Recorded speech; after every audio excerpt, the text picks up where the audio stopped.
Do you watch Fox News with your finger on the back button in case someone enters the room?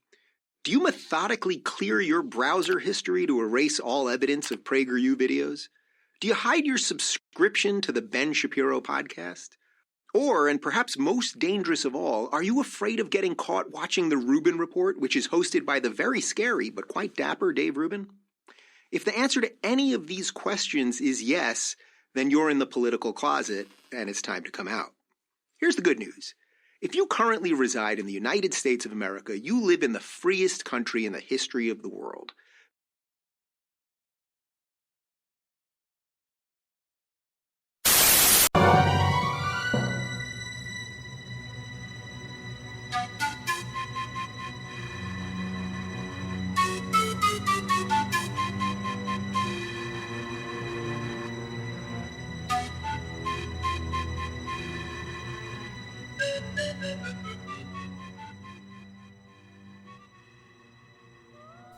Hello there.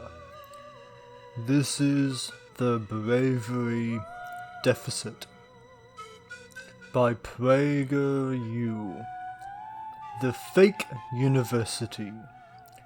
Not unlike how Nicholas calls his channel Liberty Media, and yet his 8 values quiz scored him as a fascist. Not that you saw that.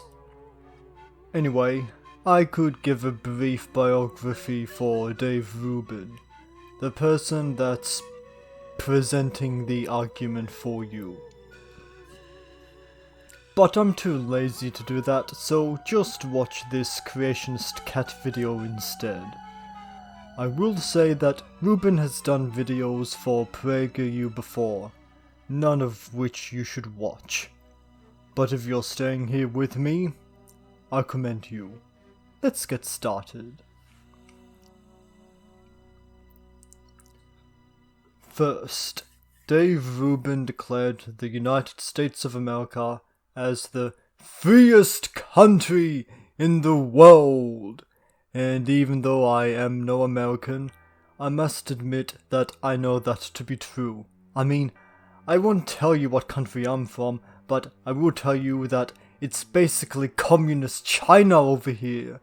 I pine to get but a humble sliver of that sweet, sweet freedom. America! Fuck! Pardon me, but what exactly is this, you might be asking? It is the most free countries as ranked by worldpopulationreview.com, I answer. These are the 2020 rankings. Now, admittedly, it's not entirely clear what exactly makes a country free. Are we talking about personal liberty or economic freedom? Which conservatives usually take to mean is the ability to take advantage of the working class. Lucky for us, worldpopulationreview.com ranks countries by both personal liberty and economic freedom, so surely America must be in the lead in regards to personal liberty, right? At least according to this terrible Stone Toss comic, right? I mean, America has the N-word, and the puppy gets thrown in jail for it. Behold the greatness of America! Oh, America ranks at number 28. That's not very good. In fact, that's a whole 10 points lower than the United Kingdom. Suck it, Stone Toss. Well, what about economic freedom? I mean, so many conservatives take pride in America's economic freedom. Surely America ranks on top in regards to... Damn it! I mean, number 6 isn't terrible, but Hong Kong is number 1? I find that admittedly surprising. Can't Trump do anything right? Obviously not. So, David, your argument is started on a false premise. What else does he say? Beyond some basic limitations, you can do whatever you want and, with hard work, become whatever it is you want to be. According to the World Economic Forum, America ranks number 27th in regards to social mobility. And nice move showing a black family where the kid grows up to be a doctor, where in reality, black people suffer the worst social mobility in America. Or as Leonard Cohen said, everybody knows the fight was fixed, the poor stay poor, the rich get rich, that's how it goes.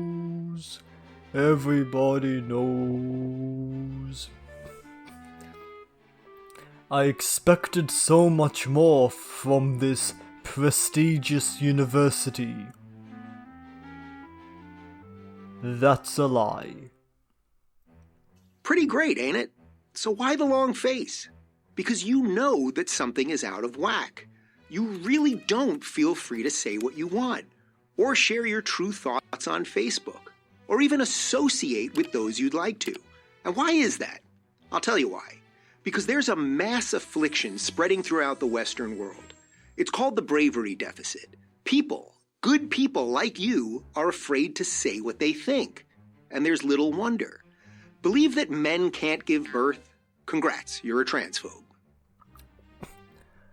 Most men can't give birth, but there are men with Swyer syndrome, with a fully functioning womb. Those men can give birth. What? They don't count because real men don't have wombs? Well, you, my dear friend, just made an essentialist argument. And yes, it is transphobic and you deserve to be called out for it. Trans men are still men, and trans men can give birth. Not all of them, but enough. Want people to keep more of what they earn because they know how to spend it better than the government does? Bravo, you're a greedy capitalist. False premise. A capitalist is someone that owns capital. Like Jeff Bezos, the owner of Amazon, or Bill Gates, the owner of Microsoft. And I'm not exactly sure, but has Rubin ever actually said anything about Trump raising taxes on the working class? Why do the Republicans always do this? They're the party that always increases spending, and it always goes to the military and not healthcare. I think that most citizens would be fine with taxes if they went to free healthcare and not bailing out corporate America. He also says that the gender pay gap is false, which is wrong. Just saying that right now so that we can skip a little. The understandable temptation is to think that this politically correct madness will soon end, just die out on its own. Well, it won't. Activists and their mainstream media allies like the New York Times and CNN, propaganda outlets like Media Matters and the Southern Poverty Law Center, and your local university will make sure of that. Yeah, propaganda networks. Totally unlike the Daily Wire, and Breitbart, and Liberty Media, and PragerU. Really, David? Really? So what can you do? Believe it or not, the solution is not that hard. Step 1, think for yourself. Step 2, say it out loud. Just because a former bartender says the world is going to end in 12 years because of climate change doesn't mean it's true. Doomsdayers have been saying the same thing for decades and we're still here. Really? You refer to Alexandria Ocasio-Cortez as a former bartender? Like that discredits her? Let's try that on you. You don't have to believe that progressivism is a mental disorder just because a failed comedian said so. Why are so many unbearable conservatives failed comedians? And it isn't Alexandria Ocasio-Cortez that is saying that the world is going to end. It's scientists.